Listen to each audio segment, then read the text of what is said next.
Hello, hello, and welcome. So we have another CD and charity shop related video for you today. One of the local charity shops did an absolutely exquisite deal in which they did 10 CDs for £1. And I think it was due to the fact that the shop just had so much stock in. I had a chat with the manager about it and they just said they had so much stuff. And I picked about 3 CDs from their selection. They had a big wall of CDs. And like with many other situations, they have these crazy deals like 10 for £1 or 4 for £1 or whatever.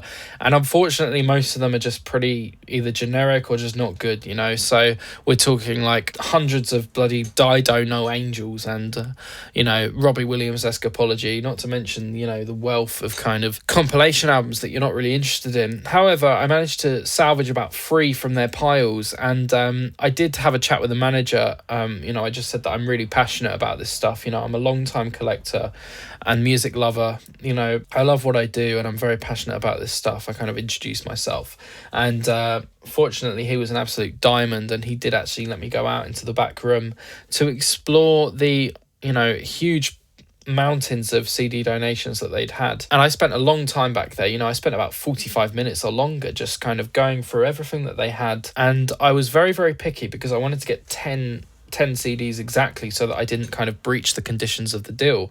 I didn't want sort of complications to arise once I got to the checkout, and I wanted it to be a perfect 10. So anyway, without further ado, let's get into the CDs themselves. So I'm still quite a big CD collector. Obviously I love vinyl LPs, but I actually really enjoy CDs. I like the kind of compact sort of miniature quality that they have to them. I really enjoy just the contrast of collecting LPs and CDs. It's all just great music at the end of the day, and that's all that really matters, and owning a physical copy of it. So the first of the 10 CDs was The Byrds with Mr. Tambourine Man. When I picked this up, I assumed it was a best of, sort of a best of that was kind of named after their main, most famous song. But it's actually an album from 1965 with obviously Mr. Tambourine Man on the album. So as a little kid, I knew that song, Mr. Tambourine Man. It's one of those almost sort of ubiquitous songs that you seem to just have ingrained into your consciousness from birth, it seems. One of those ultra famous songs that everybody knows and loves right from when they were little. And when I was a little kid, I always sort of envisioned the image of a sort of silver tinfoil man with a tambourine for his face. I don't know why. Almost a bit like the bloke on the old Neutral Milk Hotel cover. But essentially this is just a masterclass of the most wonderful jangly pop you can find. So yeah, this the sound of this, it reminded me of the Beatles' Rubber Soul quite a bit, which no coincidence came out the same year. I think this was the point in time when bands were really starting to sort of branch out and incorporate very complex harmonies into their music. It was kind of pop music, but then they were sort of bringing in these complicated sort of 4-part harmonies, and I think that's when the Beatles really started to do that on a record like Rubber Soul, which came out at the same time. And this album really has that. I really noted that about this was the harmonies. So this particular CD copy is part of the Columbia High Fidelity 360 Sound series. So this is a very premium sort of CD release of the album from back in the 90s. What was this, 1996? So you get the classic album, 12 tracks, and then an additional 6 bonus tracks. So I always love when CDs have that. You can really sort of delve into some of the other material that the band had on offer, and it sort of gives you an insight into it. And because this is such a nice posh CD issue of the album, it comes with quite a bit of liner notes. So we have the original liner notes from when the album originally came out in 65, but we also get a couple of essays which were written around the time of this CD release. And I remember one of the essays in particular was talking about how around this point in time, sort of mid-60s into the later 60s, it's when bands, pop bands in particular, were really starting to take advantage of the LP and the album as a format, because up until that point an album had really been conceptually a couple of singles thrown on there and then just a bunch of filler just to pad it out. But it was only sort of in about 1965 when bands really started to take the format of an album and really make it so that every song mattered. Every song was like a single in a way. And they were kind of pointing out that this was one of the very first albums to do that. Of course, this, and then of course Rubber Soul, Revolver, Pet Sounds by the Beach Boys, Odyssey and Oracle by the Zombies, etc., etc. You know, this was really the dawn of the album in a way, at least in terms of the realm of pop music. But it's just a wonderful sound. It almost reminds me of the sort of Britpop sound that Blur and Oasis were doing 30 years later.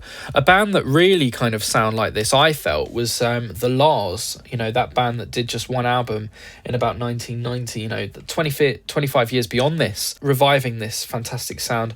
And when I was doing a bit of research, I found out that the Byrds actually have 3 or 4 other albums from this period which are meant to be absolutely brilliant, so I look forward to digging into those. Absolutely stellar find for 10 pence. The Byrds, Mr. Tambourine Man. We'll continue to listen to this because I've loved it so far.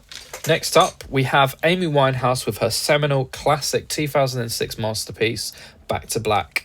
So this was purely a nostalgia purchase for me. I own this album on vinyl, but I remember my family getting this CD edition back in 2006 when the album dropped. I even remember all these stickers being on it, exactly like that. So I've really gotten this to kind of connect with those memories.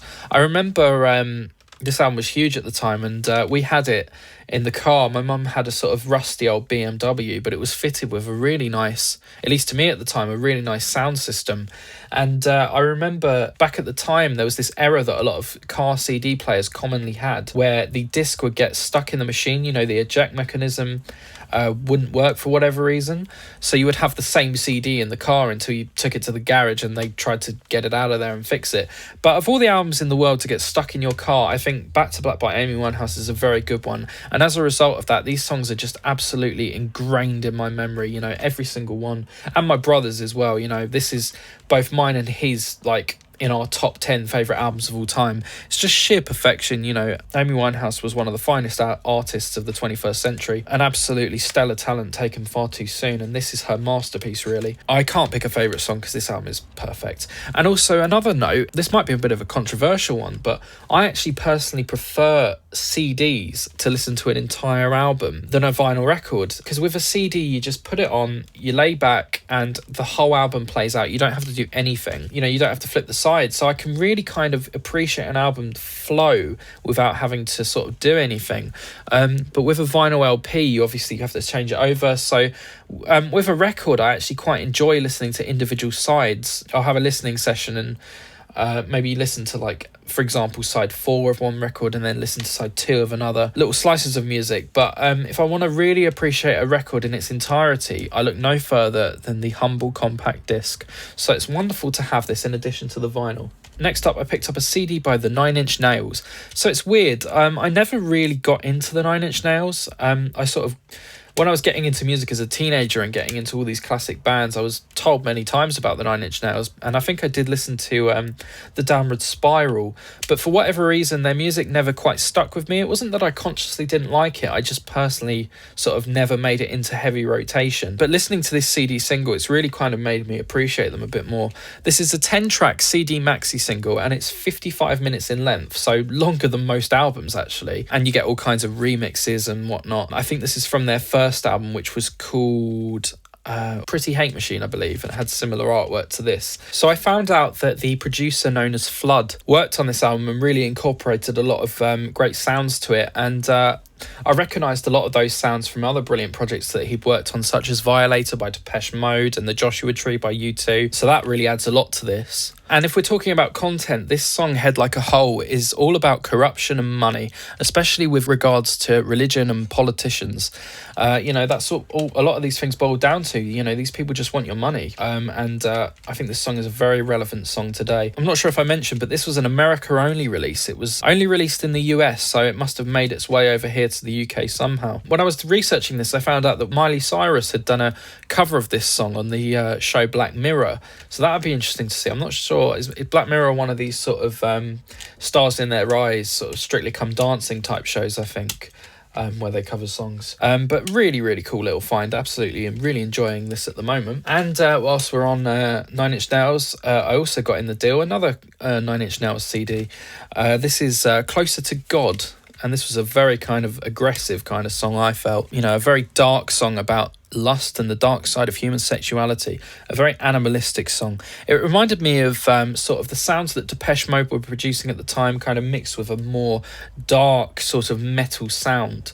So really good combination of sounds on here. This is part 2 of a 2 CD set, so this isn't quite complete, but it sounded good to me. They did do a cover of Soft Cell's Memorabilia on here, but I didn't like it as much as the original. I grew up listening to Soft Cell, and nothing's going to quite replicate that song for me. So yeah, very cool stuff. Next up, I got a classic rock album, one of the greatest rock albums of all time, dare I say. This is Cosmos Factory by Creedence Clearwater Revival. And if I'm being completely honest, I think this is one of the finest rock records I've ever heard. And it's an absolutely splendid CD package that the gods have delivered into my hands right here. This is just wonderful stuff. I don't even know if I'll buy this on vinyl because this CD is so perfect. Unless, of course, I find the vinyl in the charity shop and then they'll have both. Just feels very premium. So it comes with the original album plus 3 bonus tracks, which is great. You get a lovely booklet with all kinds of photographs of the band at the time. Before I was acquainted with this album, I was aware of the album cover, and that's because it's sampled on one of my favourite records of all time. The track Long As I Can See the Light was sampled by Moby on Play, and he sampled that song for The Sky Is Broken, which was later used in an episode of The X-Files. There's a song on here called Travelling Man, and it really reminded me of the work of Roy Wood and Jeff Lynne at the time, what they were doing with The Move and ELO, thinking about a song kind of like California Man, where they're doing that proper heavy rock and roll sound. They're almost screaming those vocals, and then you've got saxophones going on. It really reminded me of that. Yeah, just any kind of Jeff Lynne, Roy Wood rocker of the time kind of reminds me of that. As charming as I find this album cover, me and my friend were having a chat the other day about how kind of terrible this album cover is. We were listening to, he was on his playlist on Spotify, and this album came up, and the artwork came up really big on the big TV, and we were kind of saying that it's a terrible album cover. It's like they finished the album and then they needed to put the record out, and they were like, oh shit, the album's finished, quickly make an album cover. Right, you get on a bike, you sit by the drums, you sit on the floor, and it almost feels just like off the cusp random album cover. I mean, I like it, but it's kind of a terrible album cover. Man, so pleased I picked this up. Awesome stuff. Perfect little package. You put the whole fucking perfect package, haven't you? This is my second time recording this video, by the way. My phone was charging before, and I tried to record it on my computer. And then whenever I record a long video on my computer, it bloody corrupts the file, so I didn't have any video to show. So this is my second time doing it, but I think it might be for the better, because I feel like I'm slightly more confident running through all the CDs and all the notes I made. So actually, it's kind of a blessing in disguise. This CD is Depeche Mode with Only When I Lose Myself. So this was a one-off single which was released for the 1998 best of album that they released. You know, when bands kind of do a best of CD and then they just do a one-off single to go with it, you know, so that you have one new track. I suppose that's part of, maybe they do that to sort of make people buy the album so that they're not just reselling them the old material from before. But essentially what I got with this was 3 new Depeche Mode songs which I'd never heard before. 3 phenomenal Depeche Mode songs, actually. I really enjoyed all 3 of these. So I think the 2 B-sides on here, Surrender and Head Star, were exclusive to this CD at the time. I'm not sure if they've been reissued in other forms. All 3 of these songs were marvellous. They're very of their time, but I think it's a sound that's aged very well. That very forward-thinking kind of electronic stroke alternative Britpop, you know, the kind of sound that Massive Attack were doing at the time. It almost sounds like kind of slowed down rock, electronic, trip hop, very atmospheric. It sounds like that. This was 1998. This was coming off of their album, was it not Violator, Ultra. It was great because I'm such a big Depeche Mode fan, so hearing 3 brand new songs, brand new to me, that I'd never heard before, and they're all being brilliant. This was just a great experience, you know, really happy to have picked this one up in this deal. So the next one is an absolute belter. It's Steely Dan with A Decade of Steely Dan. I'm really pleased to pick this up on CD. You never see Steely Dan in charity shops, and they're one of the finest bands of the 70s, and this is a greatest hits album. It is an absolute showcase of how to make the most sweet, buttery smooth, soft rock and pop. These guys were just the absolute masters of that kind of sound back in the day, and this really is sort of 14 of their finest songs, maybe the 14 finest songs of Steely Dan. The album starts with FM No Static at All, which is a song that we've covered on this channel once before. I picked that song up from my local charity shop on 7-inch vinyl, so that was another exceptional charity shop find. So I'm really lucky to have found two sort of Steely Dan artifacts for cheap in charity shops. I'm a very lucky boy for that. Not a band that you see a lot in the old charity shops. You know, this album really is just kind of a showcase of compact magic. You know, these songs are so tight, such a tight 70s sound. You know, it's almost like this album is sort of sounds like it was all done inside of a shoebox. You know, no reverb at all, perfect sound. You know, absolute perfection. It's almost quantized. That's how perfect it is. But of course it isn't. It's all human. It's all done on tape. It's all organic. My mate John Heron always blasts music from this band in his car when he's taking me to the gym. So I always associate with him. He's always playing stuff like Reeling in the Years. So it's always reminding me of that. But he's always speeding around boy racer style. He's got a big subwoofer in the boot of his car out at Halfords, you know, always just running around. So I always think of Steely Dan when I think of old John Heron. But yeah, this is just all the best Steely Dan songs in one cheeky little package. The artwork isn't the best, so I'm pleased it's on CD and not vinyl. Dare I say, this is one of the most essential CDs of all time. Get it. If you want to learn about music, buy that CD. Next up, we have a little bit of Johnny Winter in the house. Absolutely love Johnny Winter. Essential blues rock guitar player. So yeah, Johnny Winter, brother of Edgar Winter, one of the finest blues rock guitar players of all time. This is a compilation from the early 90s, very 80s looking artwork. I believe this particular edition of the album is a little bit rare. There's another version of this with different artwork, but you don't tend to see this version so much. But this is just a compilation of so many classic recordings of his, you know, early singles, things like that. Johnny Winter was kind of on the music scene right from the early 60s. So this is some of his early recordings from when he was a very young man. And I personally prefer Johnny Winter in the 70s, basically when he was just absolutely fucked. Yeah, solid hits throughout. I really enjoy his album Still Alive and Well. You know, you occasionally pick up a bit of Johnny Winter in the old record shops. Yeah, great stuff. You know, Johnny was so skinny back in the day. You know, he could have done with a doner kebab, a elephant's leg as we like to call it in our house, a bit of donkey meat as it were. You know, he was just wasting away. Next up, I have a modern rock record. This is Royal Blood, sort of in the vein of the Foo Fighters and bands like that. I think this is a very strong rock record, personally. So these guys kind of exploded onto the scene about 10 years ago, and I remember one of the main things that people were saying about the group was that the drummer used to really go for it. A lot of drummers these days are very reserved. You know, they don't sort of really kind of go crazy on the kit the way that they should do, but the guy from this band, you know, really goes crazy, and he has to, because this band only have 2 members, and I always think this is a big sound just for 2 guys. But yeah, no, it's great that he plays like that, because a lot of drummers these days just don't go for it. You know, I don't even call it drumming, I call it serving. It's just like that. You know, it's just serving. He's just at the back serving. So if you want to get a feel for what this band sound like, their sound is kind of like a weird blend of Black Sabbath, Muse, Nickelback, and the White Stripes. You know, got sort of bluesy vocals, bluesy white man vocals, a bit like the White Stripes. The opening track on this record is definitely the strongest link on the album. Out of the Black, some really explosive, monstrous riffs on that song. It sort of sets the blueprint for the album, you know, and this album is very good. It does fall into generic rock territory ever so slightly, but it's not enough to kind of turn me off of it. I think partly the reason for that is because it's got a very produced rock kind of radio-friendly sound, whereas I prefer more of a sort of thrashy, punky, raw sound. I'm not quite sure how to describe what I'm talking about, but it was the sound that Green Day kind of acquired on their album American Idiot. You know, a very, very produced sound. It almost, you know, the snare is almost a bit clicky. I'm sure you can kind of imagine what I'm talking about here. Muse have that drum sound as well.